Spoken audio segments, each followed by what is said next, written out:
Mesdames, Messieurs, bonsoir. Merci de nous rejoindre sur Canal 3 Bénin et sur canal3télévision.com.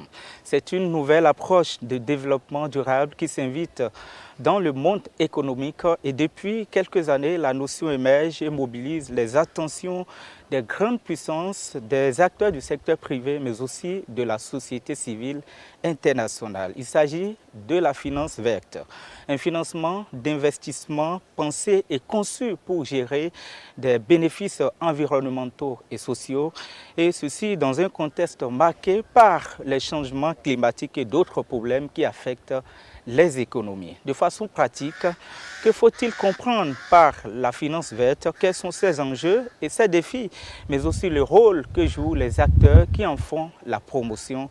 En tout cas, pour apporter des réponses à toutes ces interrogations, nous avons l'immense plaisir d'accueillir quelqu'un qui est dans ce secteur et qui n'est pas des moindres. Il s'agit de M. Frank Adjagba, qui est le représentant de African Guarantee Fund et AGF. Merci d'avoir accepté notre invitation. Merci.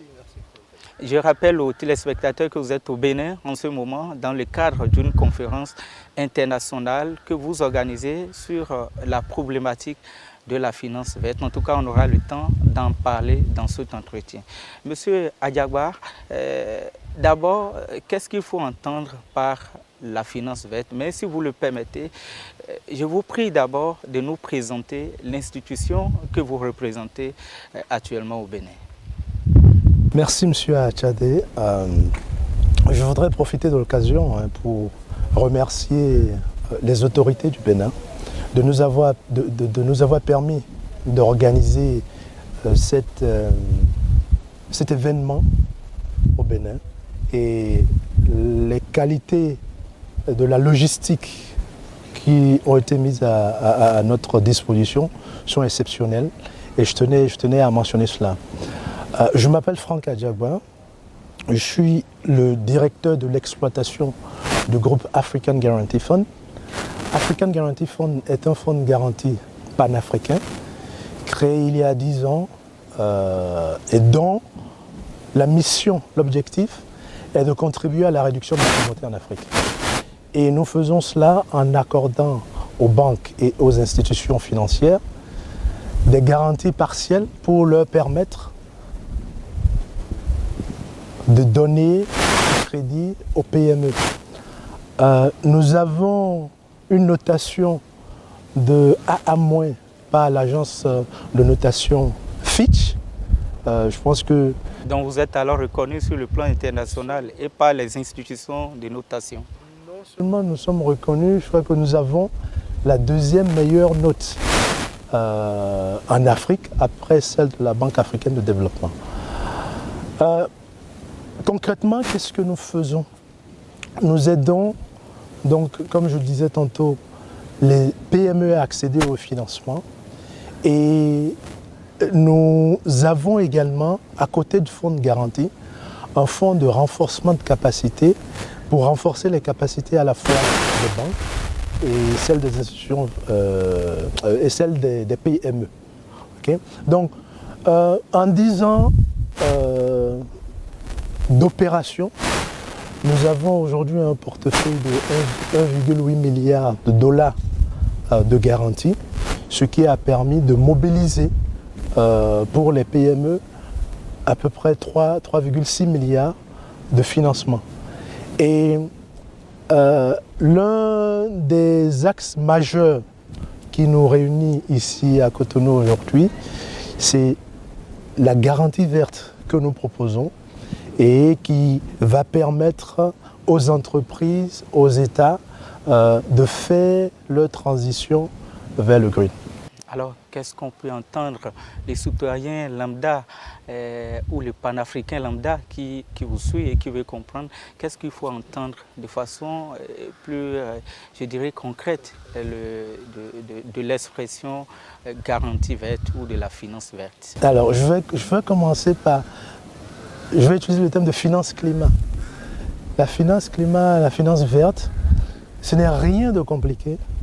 C'est tout simplement de la finance qui attend des retombées sur les aspects environnementaux et sociaux. En général, lorsqu'un investisseur investit, il attend des retombées financières. Lorsqu'on parle de finance climat, en plus des retombées financières, l'investisseur attend des retombées en termes d'impact sur l'environnement. Est-ce que ça ne cadre pas un peu avec les objectifs du développement durable qui est d'actualité et qui reste d'actualité? Cela cadre tout à fait avec les objectifs du développement durable et je dirais même que c'est un outil, la finance climat est un outil qui nous permettra d'atteindre ces objectifs de développement durable. Alors, justement, je voudrais qu'on revienne quand même sur la conférence qui vous réunit à Cotonou. Vous avez donc évoqué la problématique du climat, le climat vert, si vous voulez, de la garantie verte, de la finance verte. De quoi il a été question concrètement pendant, je dirais, cette conférence? Merci. La plénière d'aujourd'hui, le thème central en fait, de notre conférence porte sur le rôle du secteur privé dans l'implémentation de l'accord de Paris, la COP 21.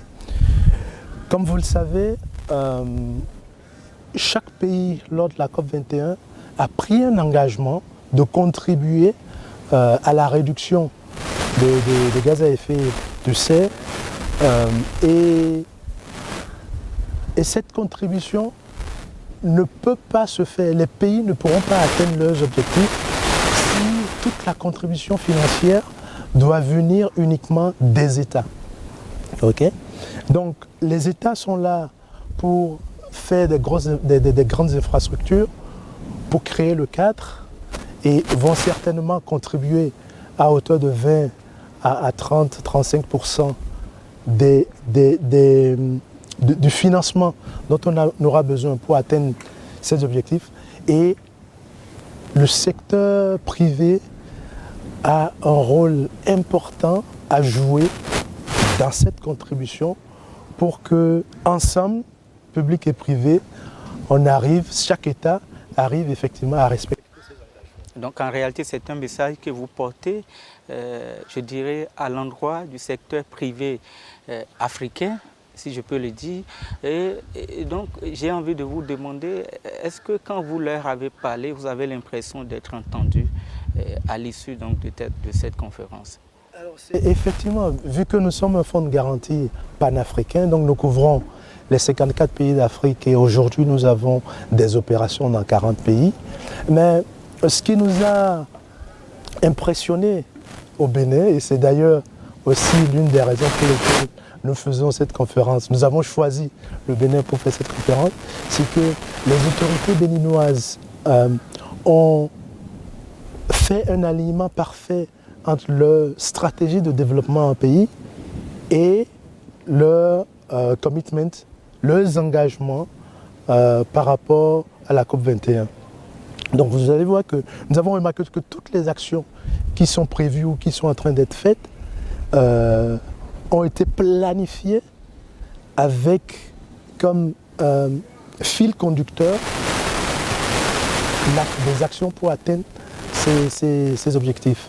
Le Bénin est par exemple l'un des pays qui en 2016 ou 2017 déjà avait son plan de contribution très clair, précis, et ce plan a même été révisé après l'élection du nouveau président Talon pour le deuxième mandat. Ce plan a été révisé en même temps que le PAG2. Donc c'est très intéressant et nous espérons apprendre davantage de comment tout ceci a été fait pour être aussi force de proposition auprès des autres pays dans lesquels nous avons des opérations. Alors, qu'est-ce que le Fonds de garantie africain fait à l'endroit justement, ou bien qu'est-ce que vous leur proposez en termes de, je dirais, d'action pour les motiver davantage à penser justement à la problématique de la finance verte ou de l'investissement vert, si je peux le dire comme ça? Très bonne question. Comme je disais tantôt, le secteur privé doit absolument accompagner l'État dans l'atteinte de ses objectifs. Et qui dit secteur privé dit PME également. Et vous savez que l'une des difficultés pour les PME en Afrique, pour leur développement, c'est l'accès au financement. Donc, grâce à la garantie verte, nous avons 3 types d'actions. Okay. La première action, c'est celle que nous avons faite aujourd'hui, des plénières, des conférences plénières pour sensibiliser tous les acteurs sur ce que veut dire la finance verte, sur comment ça fonctionne. Deuxième action, c'est des actions plus orientées sur le secteur financier. Demain, après-demain et vendredi, nous allons avoir des sessions plus techniques où nous réunissons les directeurs des risques de différentes banques pour qu'ensemble, nous les accompagnons sur la façon d'apprécier le risque dans le cadre d'un investissement vert. Okay? Donc, ces outils leur permettent de prêter davantage d'attention aux opportunités vertes et en plus de cela, nous partageons le risque que les banques vont prendre sur les entreprises, sur des transactions qualifiées de vert. Par exemple, dans nos opérations habituelles, nous partageons le risque que les banques prennent sur les PME à 50%.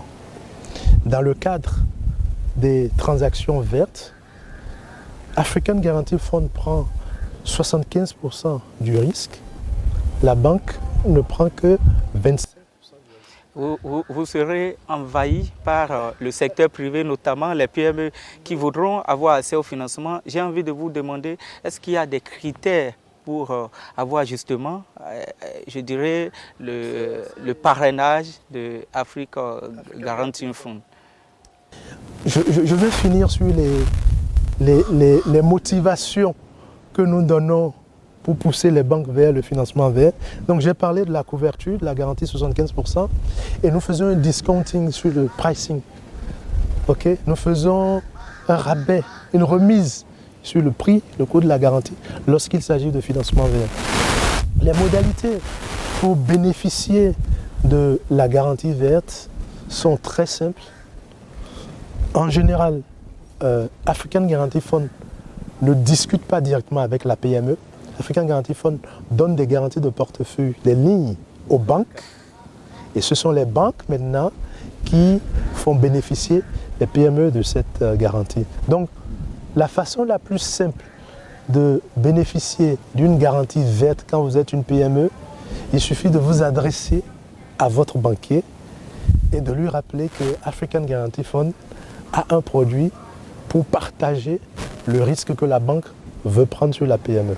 Alors, à l'occasion de cette conférence que vous avez tenue à Cotonou, est-ce que vous avez déjà eu des gens qui se sont manifestés, des entreprises qui ont exprimé le besoin, même quand bien même elles ne devaient pas s'adresser directement à vous, avec le nombre que vous avez reçu, est-ce que vous avez le sentiment que cela va changer fondamentalement quelque chose?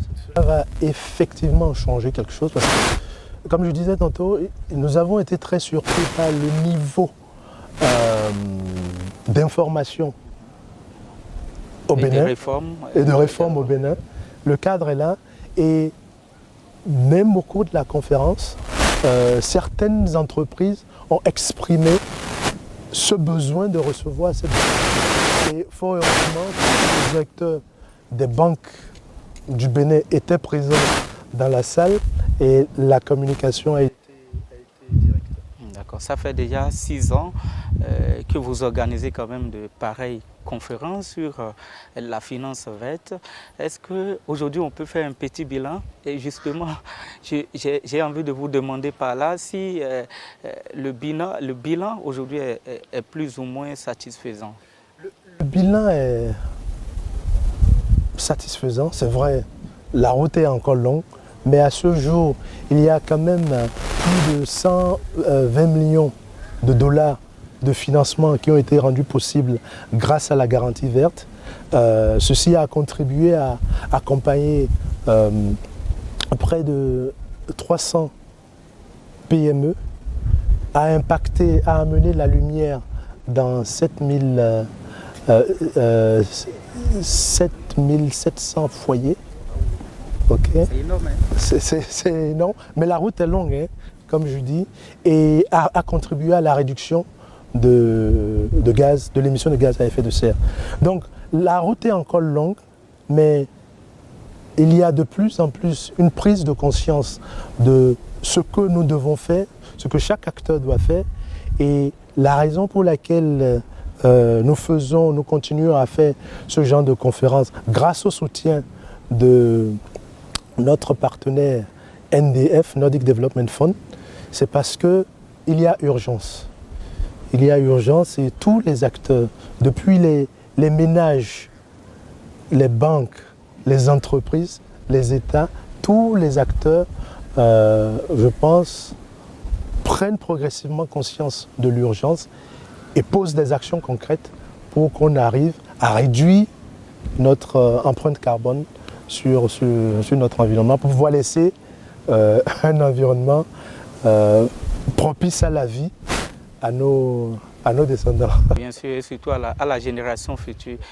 Alors, vous l'avez dit, la route est longue, vous avez fait un chemin, mais aujourd'hui, quels sont les défis pour vous, les nouveaux défis auxquels vous faites face pour justement atteindre davantage, je dirais, l'objectif que vous vous êtes fixé? Alors, les défis sont multiples et variés, hein, mais je pourrais les segmenter en trois.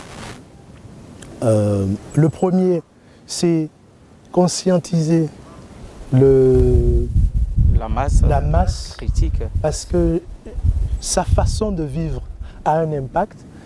Ici au Bénin, nous avons remarqué qu'il y a des activistes qui prônent la lutte contre les sachets en plastique. C'est une très belle initiative. Deuxième strate, les institutions financières. Et c'est ça le rôle des GF. Nous leur donnons du confort pour leur permettre d'accompagner davantage tous les projets verts et d'accompagner le secteur privé pour qu'il puisse jouer, pour qu'il puisse contribuer à côté de l'État, okay, au financement au financement dont on a besoin pour faire notre transition vers un environnement complètement vert. Et le troisième type d'action, ce sont les plaidoyers que nous faisons auprès des États, auprès des gouvernements, okay, pour leur permettre aussi de créer un cadre propice au développement des investissements verts. Au Bénin, par exemple, et c'est pourquoi je disais que le Bénin est un pays quand même exemplaire dans ce domaine. Il y a des mesures fiscales qui sont prises pour importer du matériel à taux de taxe réduit ou pas de taxe du tout. Et c'est dans ce sens qu'il faut aller. Alors, vous avez fait un bon chemin, mais quand même, l'African Guarantee Fund n'est pas une institution bancaire. Vous avez aussi besoin de moyens pour, je dirais, sensibiliser, renforcer les capacités de vos acteurs. Et comment vous faites pour parvenir aussi à cette fin quand on sait que nous sommes dans un contexte un peu relativement difficile en termes de mobilisation des ressources financières? Excellente question. Effectivement, African Guarantee Fund, pour mener à bien sa mission, a aussi besoin de ressources. Aujourd'hui, nous avons des actionnaires qui sont la Banque africaine de développement, le gouvernement danois à travers Danida, le gouvernement espagnol, Nordic Development Fund, KfW, AFU, l'AFD et le gouvernement canadien. Donc ensemble, ils nous ont donné des ressources et la beauté et l'ingénierie financière du business model de la garantie, c'est qu'avec $1 de capital, je peux mobiliser jusqu'à $16 de financement. Donc, la garantie a un mécanisme qui a un effet de levier important qui va permettre de mobiliser, en tout cas, les ressources dont on a besoin pour combler et pour faire la transition vers dont on a besoin. Certains pays africains viennent de découvrir du gaz. Est-ce que nous allons demander à ces pays de laisser ce gaz et d'aller directement vers l'hydrogène? Non. Donc chaque pays, en fonction de sa situation, va déterminer son mix énergie. Et nous, African Guarantee Fund, nous sommes là pour accompagner en fonction des besoins spécifiques de chaque pays. Monsieur Franck Adiagba, ça va être probablement la dernière question. Est-ce que vous avez un appel à lancer à toute la communauté africaine qui vous suit actuellement et pour laquelle vous travaillez pour amoindrir les risques des changements climatiques qui justement ont un impact sur, je dirais, l'économie verte? Déjà, je vous remercie pour l'entretien. Je voulais faire un appel pour souligner l'urgence de la question environnementale. C'est une réalité. Je pense que chacun, à son niveau, a dû voir que, et en fonction de son pays, que parfois il pleut trop, parfois il ne pleut pas, parfois on parle de canicule. Donc, parfois, ici on est à Cotonou, hein, la côtière. Nous avons l'inondation aussi parfois. La côtière. Donc, c'est réel, ce n'est pas dans les têtes des gens, c'est réel. Et chacun à son niveau doit faire attention à la façon dont il consomme l'eau, l'électricité. Les banques doivent aussi prendre conscience que c'est vrai, quand on donne un crédit, c'est pour faire une activité, mais elle doit commencer. Et je pense que beaucoup de banques, voire toutes les banques, ont déjà dans leur façon d'approcher le risque des exigences en termes d'environnement. Et j'allais dire maintenant que je lance un appel à tous les partenaires au développement, même à tous les États, d'utiliser EGF pour créer cet effet de levier. Il y a aussi une cible qu'on oublie souvent, la diaspora africaine. Aussi. Qui a des ressources, en tout cas, d'utiliser EGF comme un outil qui peut permettre, grâce à son effet de levier, avec $1, de mobiliser $6. Et donc c'est un appel que je leur fais de rejoindre EGF, de mettre de l'argent dans le capital d'EGF pour permettre à EGF de créer encore plus d'impact pour la transition énergétique. Monsieur Franck Adiagba, je rappelle aux téléspectateurs que vous êtes le représentant, en tout cas au Bénin ici, à l'occasion de cette conférence internationale sur la finance verte de African Guarantee Fund, qui est une institution panafricaine. Nous vous disons merci. C'est moi qui vous remercie et luttons, agissons dès aujourd'hui pour accompagner la transition verte de nos économies, de nos États. Merci. Mesdames, Messieurs, c'est la fin de cet entretien. Votre émission, l'invité de l'économie de la semaine sur Canal 3 Bénin. Merci de nous avoir suivis et à la prochaine.